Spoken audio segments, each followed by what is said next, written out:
Okay, so magandang araw sa bansang Pilipinas, sa bayang kong mahal. Tama ang lupang hinirang ang mamatay ng dahil sa inyo. Dahil ngayon, maraming magulo diyan sa Mindanao. Pinipilit niyong ihiwalay yung Mindanao. Hindi niyo ba alam na yan dark plano na ng British diyan sa Pilipinas, katulad ng ginagawa nila noon sa pagnanakaw sa Brunei. Ganun yung ginagawa nila, tapos palalayasin yung mga Pilipino, imamasak yan, matitira mga Malaysian. Magiging Muslim country ang Mindanao. Paggigirahin kayo kunwari, tapos lalayas kayo hanggang sa mapunta na lang kayo sa Luzon at Bisaya, no? Mark my word, tandaan niyo yung ginagawa niyo na yan. Tigilan niyo yung pagpapagamit na yan doon sa mga tao dyan sa likod ng kanilang mga plano. Hanggang ngayon, nandito yung mga inapon niyan, no? Ngayon, i-click ninyo tong East Indies, no? Para matauhan kayo mga nagpapagamit. I-type niyo yung East Indies, ito, no? Pindutin nyo tong East Indies na to at makikita nyo tong mapa ng 1801, no? Pag kinlik nyo yung 1801 map na yan, yan yung new map of the East Indies, no? Pansinin ninyo, ayan ang Sulusi, no? Ito yung Sulusi, ano. Ngayon, Celebes na yan. Ito yung Celebes, oh. Ito, Mindoro Sea. Itong Sulusi, pumunta doon. Ngayon, sa present map. Itong Celebes Sea, naging ito. Ito yung Brunei, no? Ngayon, Marudo lang yan dati. Ito, Borneo. Borneo. Andito yung St. Peter's Mountain na Kota Kinabalu, no? Ngayon, akala ninyo maganda yung ginagawa nyo sa Pilipinas, na tuntua kayo, nagpapagamit kayo para guluhin yung Pilipinas dahil nandyan yung yaman ng langis. Ngayon, ito yung isa doon sa British map na sa Shell. Dahil kanila nga yung Brunei Shell, yung mga sa Netherlands Shell. Pansinin ninyo, ano, inalis nila tong mapa na to, pero hindi nila alis yung nasa East Indies. Marunong kayo ng geography, ito na ngayon yung Celebes Sea. Sa Google, mag-Google map kayo, ano? At ito, Mindoro Sea yan. Kaya yung mga araw, alam ng mga tao, Mindoro yung after Palawan na yan, no? Ito yung Brunei. Dito mayaman yung langis. So, nakasuso na ngayon yan dyan.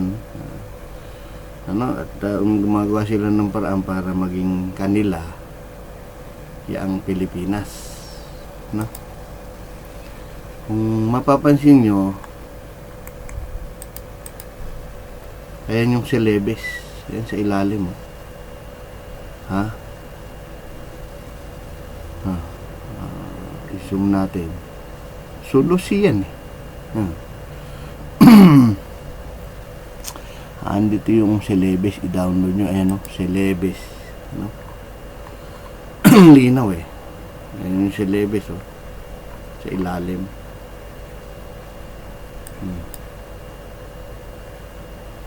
Sa ilalim yung Celebes.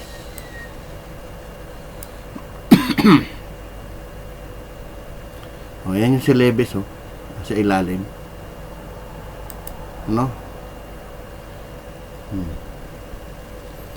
Ganyang kalawak ang Pilipinas. Ito yung Celebes. Ito. Andito. Yan yung Celebes, oh, no?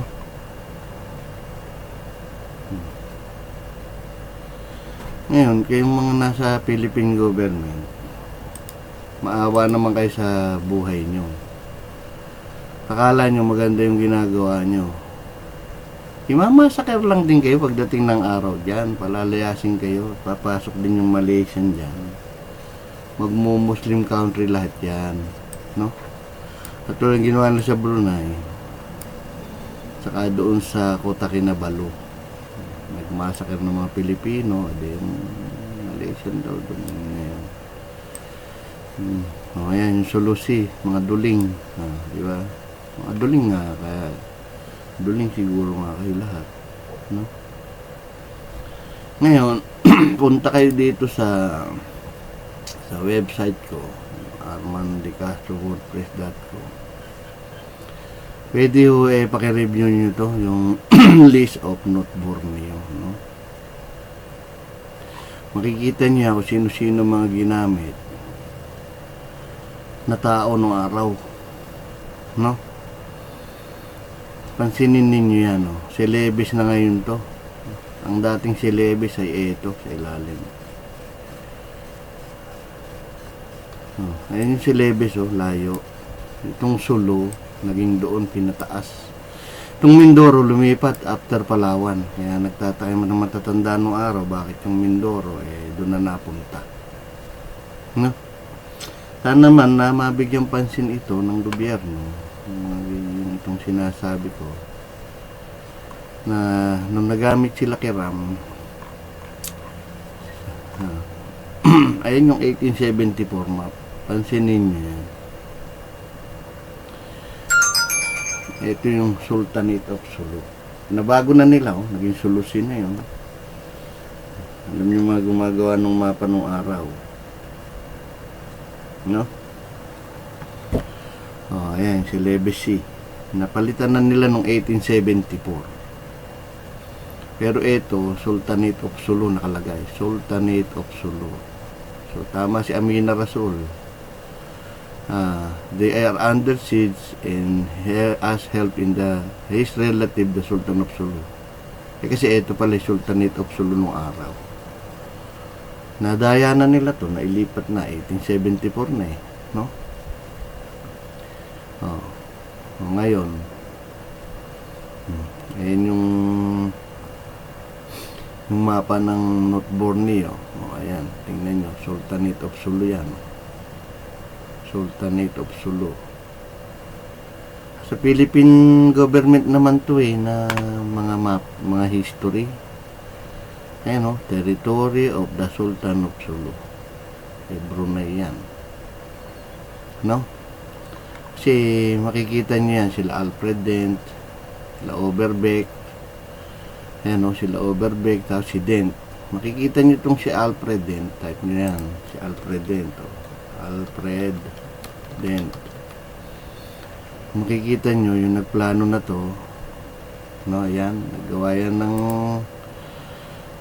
yan, ayan, na London, hindi pa kayo hindi pa kayo nahihiya niyan.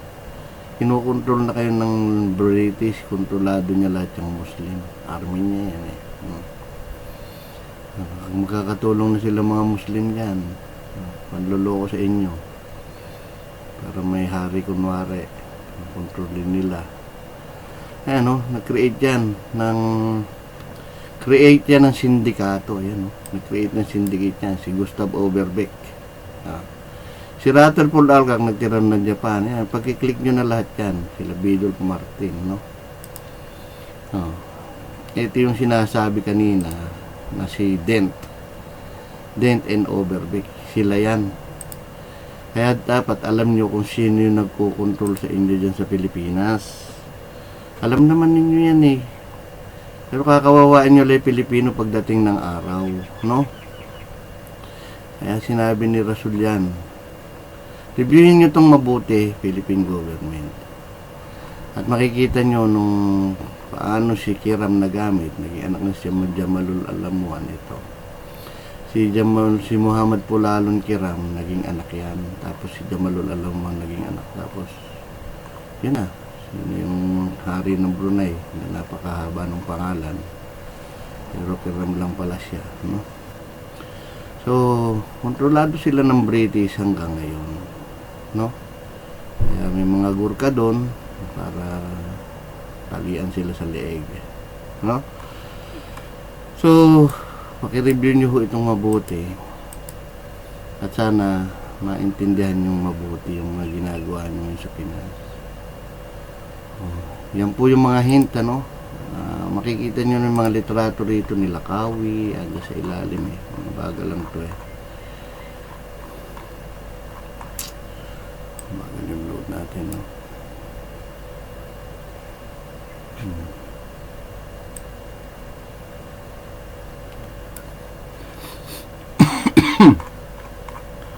Ayan. I-review nyo po itong mabuti, Philippine government. Nang hindi kayo nagkakagulo, mahalin nyo kapwa Pilipino nyo. Dahil nagpapagamit lang kayo sa isang tao. Mga ina po niya nakakalat, no? Tingnan niyo yan, paano si Kiram naging anak niya sa Alamuan. Sanla sa British Borneo. Pero alam ko hindi sinanla, napilitan niya. Iba naman barkong may kanyo nung araw eh. Tutukan ka nun, may magagawa ka ba? No? So, huwag nyo na ulitin yung history ng Brunei para itayo nyo yung Bangsamoro nyo. Stop nyo yung Bangsamoro na yan. No? Uupo dyan mga Malaysian ulit. Magmagigera. Palalayasin lang kayo lahat na Kristiyano dyan. Tandaan nyo sinabi ko. Yan, sila mga may-ari ng HSBC. Yan sila, ano. Ayan, click nyo yan. Sila, mga litrato nito mga tao na yan. Diyan lahat yung link, ano. Yung sulat nila dyan sa session money. Diyan. Sana nun makatulong ito para makita nyo yung plano nilang maitim dyan sa Pilipinas. No? Ando sila Kawi. Click nyo yan. So, sila ngayon yung nagpapaikot sa inyo.